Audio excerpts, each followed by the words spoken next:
Seus irmãos, pois, o invejavam. Seu pai, porém, guardava este negócio no seu coração. O versículo 24 diz assim: e tornaram-no e lançaram-no na cova. Porém, a cova estava vazia, não havia água nela. Depois assentaram-se a comer pão, e levantaram os seus olhos, e olharam, e eis que uma companhia de ismaelitas vinha de Gileade, e seus camelos traziam especiarias, e bálsamo, e mirra, e iam levar isso ao Egito. Então Judá disse aos seus irmãos: que proveito haverá em que matemos a nosso irmão e escondamos-nos a sua morte? Vinde e vendemo-lo a estes ismaelitas, e não seja a nossa mão sobre ele, porque ele é nosso irmão, nossa carne. E seus irmãos obedeceram. A igreja pode se assentar em nome de Jesus. Nós temos aqui sobre a história um jovem, um mancebo, chamado José. José, como todos nós sabemos, é fruto de um amor de Israel, de Jacó, com sua esposa Raquel. Raquel era a esposa a qual Jacó tinha um amor especial, um carinho.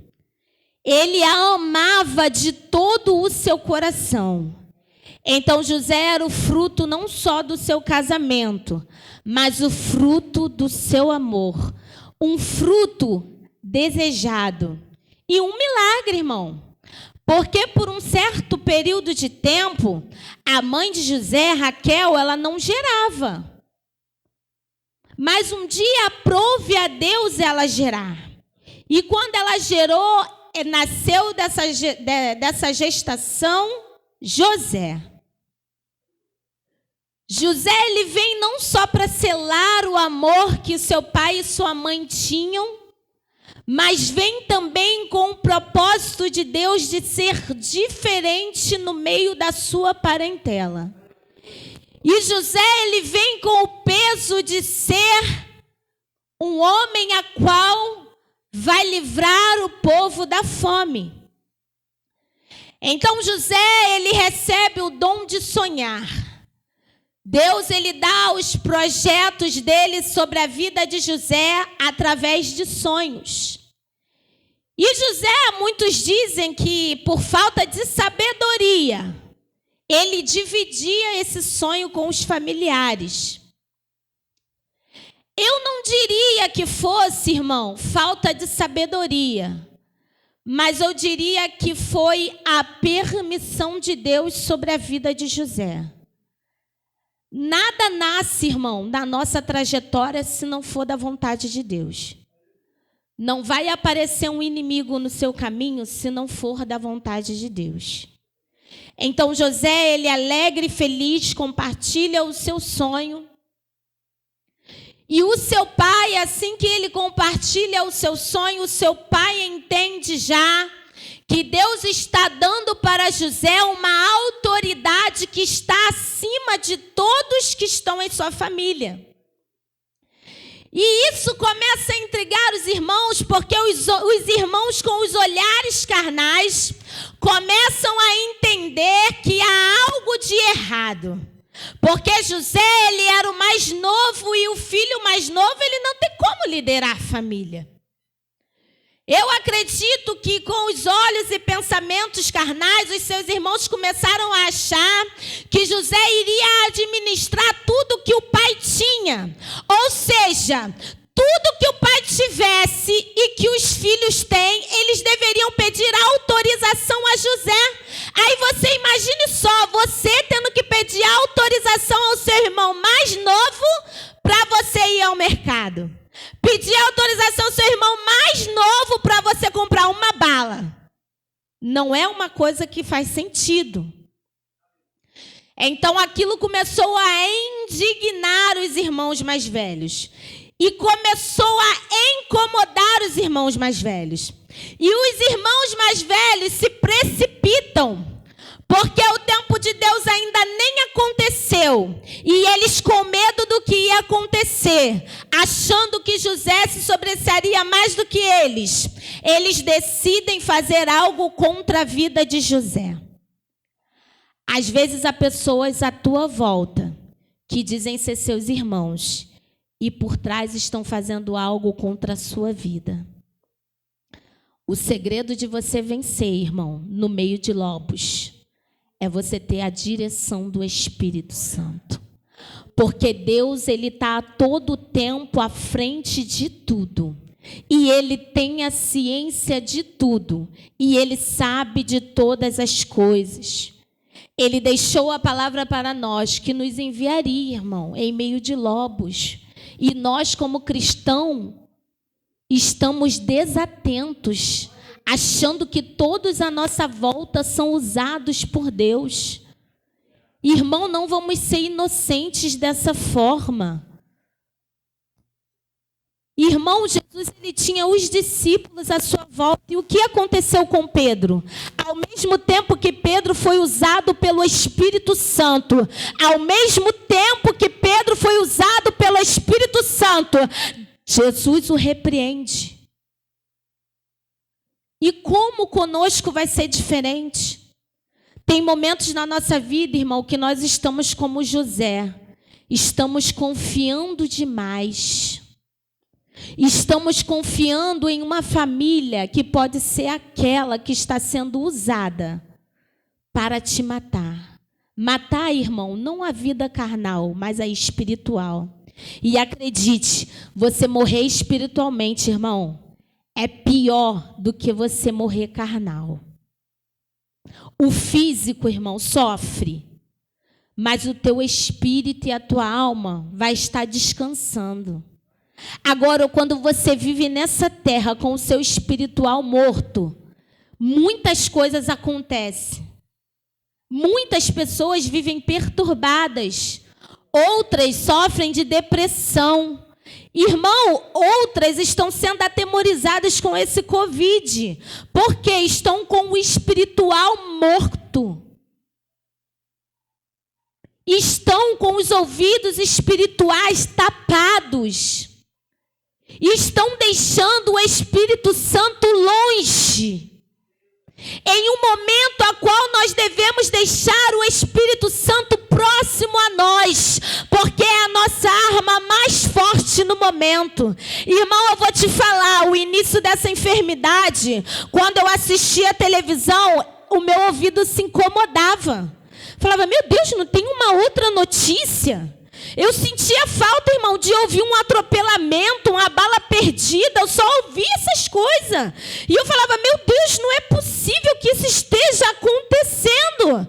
Não é possível que o mundo esteja sendo abalado de tal forma que as pessoas só consigam falar de uma enfermidade que tira a vida e não conseguem falar de Jesus, que é o Todo-Poderoso, que pode te ressuscitar e te trazer dos mortos, aquele que pode curar e sarar a alma, sarar a vida.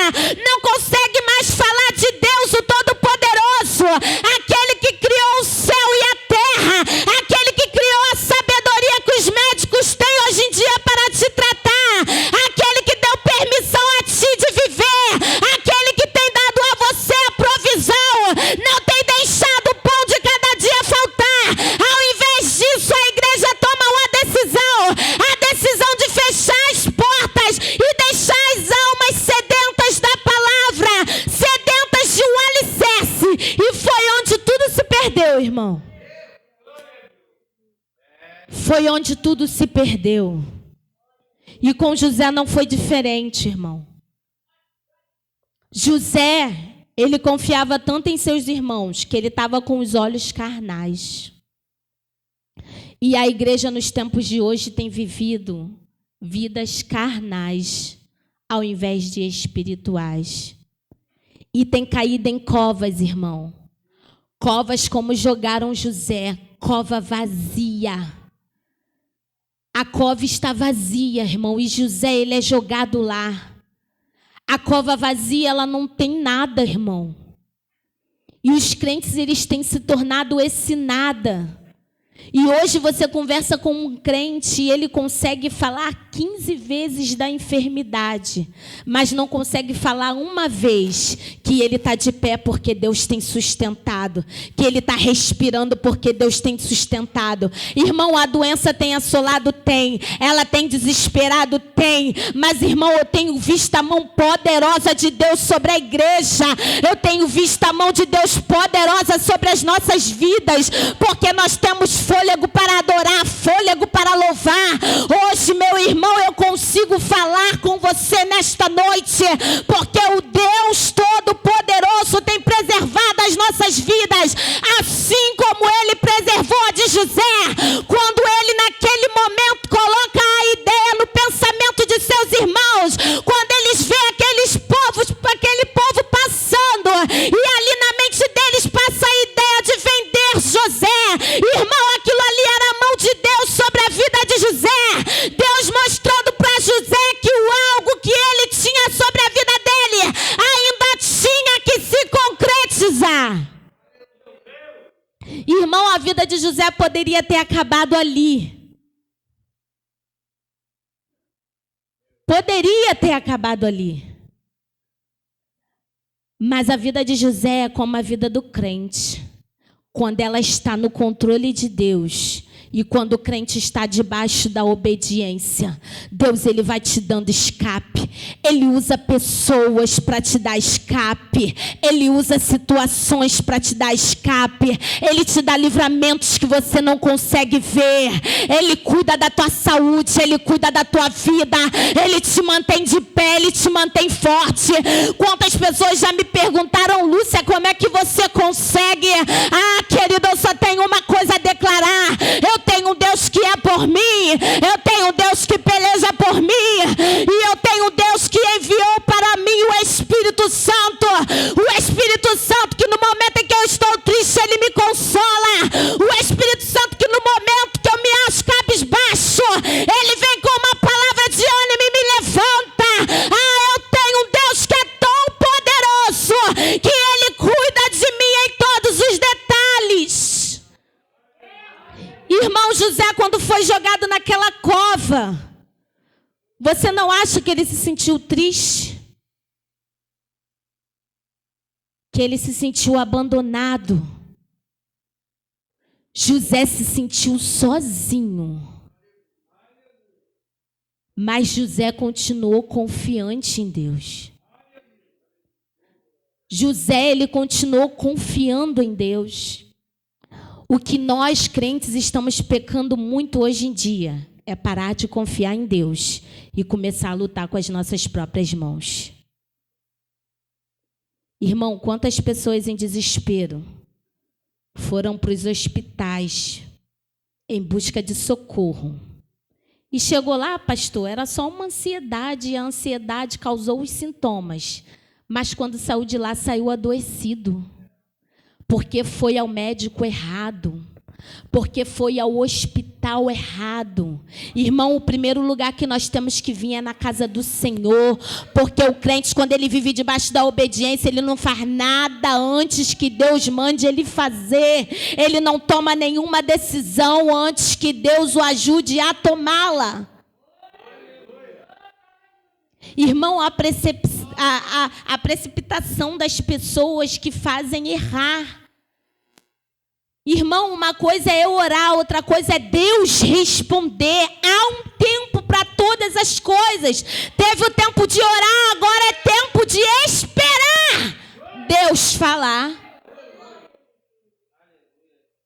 José, irmão, eu creio, cada situação que ele passou, ele orava, ele clamava. Mas Deus ainda não tinha respondido.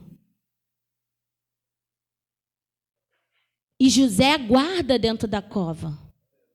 Até porque ele não tinha para onde ir. E José, infelizmente, irmão, ele é vendido pelos próprios irmãos. Ele é traído, apunhalado.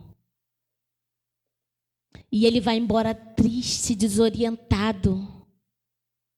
Como muitas pessoas ficaram nessa pandemia dentro do seu lar presas, isoladas, sem ter a quem recorrer. Quantos pastores se esconderam, irmão, podendo cuidar das ovelhas. Mas José, confiando no Senhor, ele sofre tudo o que ele tem que sofrer. Ele vai como escravo, para na casa de Potifar. Irmão, e mesmo ele na casa de Potifar, ele continua debaixo da obediência de Deus. Ele não abandona a sua fé, ele não abandona a crença no Deus Todo-Poderoso. Ele se mantém cristão, independente do sofrimento, independente da trajetória. Irmão, independente de Covid, independente de guerra, independente de tudo, mantenha-se fiel, permaneça com a tua fé em Deus. Irmão, o socorro ele vem do alto. O Todo-Poderoso ele vai estar te guardar, mas irmão, há toda uma preparação para que Deus possa enviar anjos ao seu favor. Ele não tem como, irmão, guardar a sua vida se você estiver em desobediência, porque o salário do pecado é a morte. Irmão, a palavra diz e é verdade. Nós erramos porque não conhecemos as Escrituras. Irmão, eu acho lindo quando eu leio a palavra do Senhor e cada vez que eu leio, ela vem de uma forma diferente. Tem dia que ela vem agressiva, irmão. Ela bate tão forte que eu falo, ai, Jeová. Poxa, Jeová, às vezes eu me acho uma pessoa tão boazinha. Poxa, às vezes eu me acho um crente tão bonzinho. Sabe, eu me acho tão boazinha. Mas, irmão, alguém pisou no seu calo hoje? Claro que você vai ser bonzinho. Alguém te maltratou hoje? Claro que você vai ser bonzinho, irmão. Ó, já diz a frase, né? Gentileza gera gentileza. Ah, é lindo, irmão. Quando a gente passa o dia assim, eu falo, meu Deus, que dia abençoado, meu Deus do céu. Mas tem dia, irmão, que é uma prova, que é ali que eu descubro que eu não sou tão boazinha assim. Porque às vezes eu erro. Às vezes eu deixo a ira entrar. Aí eu falo, ai, Jesus, me perdoa. Me perdoa, eu senti que eu me irei. Não, isso não está certo, não. Às vezes a pessoa discute com você e você vai discutir. Aí sabe aquela história que você fala muito, aí o cérebro não entra oxigênio no cérebro, aí você fala sem pensar, fala besteira, aí você feriu o seu irmão. Assim como ele também te feriu, porque quando você senta para analisar a discussão, você fica pensando, poxa, mas ele também me cutucou, né? Ai, mas eu também fui tão dura, não era para ter falado essas coisas, não. Irmão, é tão triste a discussão, sabe por quê? Você joga as coisas que dói, fere, sabe? Dói na alma. E às vezes você fala coisas que a pessoa não é, isso magoa, sabe? E, irmão, não estou falando para as pessoas lá fora, não, é para a gente. Sabe, porque a palavra, ela veio para nos aperfeiçoar. Porque Deus, ele quer que nós entremos no reino dele. Irmão, e quando eu vejo essas coisas, eu falo assim, meu Deus, ser crente é muito difícil. Eu escuto tanto povo falar que ser crente é fácil. Mas, meu Deus, quando eu vou ler a tua palavra, meu Deus, é tão difícil. Às vezes eu leio um texto e falo, meu Deus, hoje eu já pequei já. Meu Deus, nossa, mas só de acordar eu já pequei. Eu falo, meu Deus, Jesus, quando eu levantei eu nem agradeci. Meu Deus, já estou pecando, Senhor, me perdoa. E daqui 10 segundos, irmão, você tem que pedir perdão de novo, porque nós somos pecadores, somos falhos. Aí você imagina José numa terra que ele não conhecia, com costumes que ele não conhecia, com pessoas, irmão, que adoravam deuses o tempo todo, a comida era consagrada, oferecida, e tudo era Deus, e irmão, se você olhar bem, o ímpio lá fora está servindo melhor o Deus dele do que a gente aqui dentro servindo o Deus Todo-Poderoso. E olha, irmão, que o Deus deles não está com nada, hein? Que o Deus deles tem que pedir permissão ao nosso. Pro nosso. Deixa ele fazer alguma coisa. É como se você pedisse o seu advogado para te defender com o juiz. Irmão, a última palavra é do juiz, irmão. teu advogado não vai te ajudar em nada. Então, assim, eles conseguem adorar e servir de todo o coração mais do que nós, que conhecemos a verdade. Temos aqui um altar que está livre para você adorar, chorar, clamar. E eu imagino José ali naquele lugar tendo que orar escondido, tendo que agradecer a Deus escondido. Irmão, hoje nós temos a liberdade de adorar a Deus no templo, de adorar a Deus no altar. E a gente não tem essa coragem. Às vezes o cansaço que trava, às vezes a vergonha. Ai, meu Deus, só eu que vou levantar. Não, é melhor ficar aqui mesmo. Às vezes a garganta. Ai, meu Deus, dá um glória hoje. Ai, minha garganta. Irmão, dá o glória, tu sai daqui curado. É a fé agindo, irmão. Não vamos pegar o hábito das pessoas que estão lá fora, não. Arrumar desculpas. Tá? Uma vez eu perguntei para uma pessoa assim. Ela falou assim, poxa, ai não.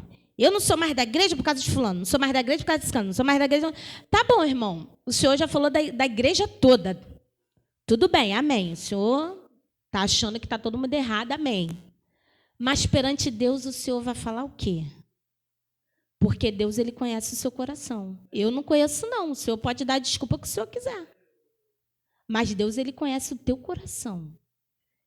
O que o senhor vai declarar lá na hora para Deus? Porque não vai poder mentir. Porque Deus conhece. Tem certeza que são as pessoas que estão lá, que estão te mantendo fora? Tem certeza que a desculpa vai te ajudar em alguma coisa? A palavra não fala, irmão, errou, volta lá. E as pessoas não têm essa coragem, irmão, de voltar lá, não tem. Sabe por quê? Estão perdendo a humildade. Né? Agora pedir perdão é fraqueza. Olha o que o diabo cria, irmão. Pedir perdão é fraqueza, irmão. Você que pede perdão é muito mais forte no reino espiritual. Você não entende a força de um perdão, não só daquele que pede, mas daquele que aceita. Olha o tamanho do perdão que José vai ter que dar, irmão. Os próprios irmãos dele vendeu. Não queria saber se ele ia sobreviver. Não queria saber se ele ia se alimentar. Se ele ia ter uma água para beber. Se ele iria apanhar durante o dia. Eles não queriam saber de nada. Irmão, olha o preço e olha o peso da responsabilidade. Irmão, é uma história muito linda. Eu costumo dizer assim, ó, as pessoas perguntam assim, se Jesus voltar agora? Aí às vezes pergunta assim, se acontecer alguma coisa com teu filho, tu morre no lugar? Aí, gente, eu só tenho uma coisa para responder. Querido, eu peço a Deus que não aconteça. Mas quando acontecer, eu vou ter uma reação. Eu sei disso. Mas eu não posso declarar para você aqui qual vai ser minha reação. Porque, irmão, a reação você só vai saber na hora. Não adianta você falar, não, pelo meu filho eu morro. Quando vir a primeira, sumiu. Cadê? Ué, mas falou que morria pelo filho. Então, irmão, tem coisas que você só vai saber quando acontecer. Então, nós estamos aqui nos preparando para o que vai acontecer. José, irmão, eu acredito que quando ele estava lá na prisão, porque depois de Potifar, irmão, nós sabemos que a mulher dele, por tentar José, né? Que é a mulher usada mesmo, ele foi parar na cadeia. Eu imagino ele naquela cadeia, irmão, uma cadeia que você não merece. Aí você está, olha, irmão, uma prisão injusta, eu acho que é uma coisa difícil, irmão. São muitos perdões, irmão. Imagina o coração de José como está ferido. José, ele está com o coração ferido para todo lado, irmão. E eu imagino José naquela prisão, doido para se vingar de alguém. Ah, meu Deus, mas eu vou dar a volta por cima. E quando eu der a volta por cima, eu vou fazer e acontecer. Irmão, eu falo porque isso acontece comigo. Às vezes uma pessoa faz uma maldade comigo, eu falo, deixa. Amanhã eu vou ter minha oportunidade. Ah, você vai ver. Irmão, quando chega a minha oportunidade, eu não faço o que eu falei que eu ia fazer. E ainda choro. Aí chora, a pessoa fica sem entender nada. Às vezes tem uma pessoa discutindo, aí eu vou discutir, aí quando eu solto a primeira frase eu já começo a chorar. Acabou a discussão. Eu começo a chorar. Sabe o que é isso, irmão? É o Espírito Santo. Com o tempo, ele vai te lapidando. E aí você descobre que não é mais você que manda, quem manda é Deus. Irmão, a gente descobre as coisas por experiência própria. Por isso que eu falo, irmão, a gente não deve falar que vai fazer acontecer. Deixa o momento acontecer, deixa Deus fazer a obra. Às vezes, por causa de uma reação sua, que é aquela não pague o mal com o mal, que gera o lindo testemunho de cristão, irmão. E José, ele faz exatamente isso. Mesmo que na trajetória, irmão, no coração dele, ele tivesse com raiva e ele quisesse se vingar. No final de tudo, não adianta, irmão, ele conhece a Deus. E ele sabe que Deus não se agradaria de rancor. Então José, ele se arrepende. Ele perdoa os seus irmãos. E, irmão, a ferida de José, ela cicatriza porque ele perdoa. Tem crente dentro da igreja, irmão, com ferida aberta. Ai, eu não gosto daquela irmã, não. Desde 1900, pastor. Não, pastor, não, essa irmã... Ai, pastor, não dá, pastor, não dá. E não vai cicatrizar nunca, irmão. E tem bênção que precisa vir por causa dessa cicatrização. Se José ele não tivesse perdoado, irmão, a trajetória dele não teria sido tão linda. Ele perdoou, olha que coisa linda. É uma mensagem poderosa o perdão. Quando você perdoa, irmão, o seu corpo se sente saudável. Você se sente bem. Eu posso dizer aqui para você, irmão, quem perdoa não vive rabugento por aí, não. Tem muita gente rabugenta. Irmão, tem gente que a gente olha, parece que se arrependeu de ter acordado de manhã. Você olha assim e fala, meu Deus, isso daí acho que desejava morrer no meio da noite, assim, mas Deus deixou viver, ele está chateado. Irmão, não é assim que devemos ser. O Espírito Santo, ele é de mansidão. Como nós vamos tratar mal? Né? Como viver em guerra? Não, irmão. Nós estamos confundindo. A guerra não é contra a carne. Ai, não, pastor, aquela irmã quando entrou ali, meu santo não bateu com o dela. Ué, estou na igreja errada? Ué, gente, entrei na igreja errada. Gente, os crentes estão perdendo noção do que falam. Aí o maligno aproveita, irmão, para fazer a obra que ele quer fazer. Aí, no final das contas, aquela pessoa que você não foi com a cara, tá lá linda e maravilhosa, já virou diaconisa, tá nos mistérios da vida, e você tá onde? Lá fora. Enchendo a cara, lembrando do passado, e ela nem lembra de você. Irmão, o diabo, ele se aproveita das oportunidades. Mas com José foi diferente. José, ele não deu oportunidade para mágoa, para tristeza. E através dessa cura no coração de José, ele conseguiu alimentar, irmão, uma geração. Pessoas, irmão, vinham de longe para buscar alimento para suas famílias, porque ali havia um homem sábio. Irmão, a sabedoria, ela vem de Deus. Então havia ali no Egito um homem de Deus. Havia no Egito um homem usado por Deus. Há neste mundo o sal, há neste mundo a luz, e a luz é a igreja, o sal é a igreja. O Egito, ele tem que proclamar que existe homens e mulheres de Deus ainda nessa terra. Mesmo que levante-se falsos profetas, ainda assim, eles têm que declarar que o nosso Deus, ele é maior que todos. Irmão, nenhum mal prevalecerá. Nenhum mal prevalecerá. Há um Deus todo-poderoso ao nosso favor. Irmão, nós vamos passar perseguições, tribulações. Jesus, ele veio ao mundo, foi perseguido, caluniado, açoitado. E você quer ser cristão sem passar nada? Ah, irmão. Jesus, ele era filho de Deus. Nós somos meras criaturas criadas por Deus. E você quer ser melhor que Jesus? Jesus, ele sofreu muito mais por mim e por você, porque ele veio sem culpa. Ele veio sem culpa. Sem pecado. Nós não, irmão.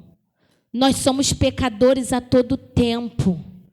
Mas nós temos um Deus tão misericordioso que Ele nos deu a oportunidade da vida, irmão. Que é hoje poder estar aqui adorando ao nome dEle. E poder estar aqui buscando a nossa vida no céu. Que você possa perseverar e aguardar, assim como José aguardou as promessas de Deus sobre a vida dele. Que você venha aguardar confiante. Não deixe que os irmãos, não deixe que a cova, não deixe que nada te paralise no meio do caminho. Mas siga confiante em Deus, porque Ele vai te dar vitória. Confia no Senhor que o mais Ele fará. E tenha uma coisa em seu coração, irmão. A sua arma é a fé. A sua arma é a oração. Nunca se esqueça disso. Chore nos pés do Senhor e saiba esperar o tempo de Deus sobre a tua vida. Aprenda a orar e esperar em Deus. Aguarda a voz do Senhor sobre a sua vida, para que você consiga a sua vitória em nome de Jesus. E eu agradeço essa rica oportunidade nessa noite em nome de Jesus.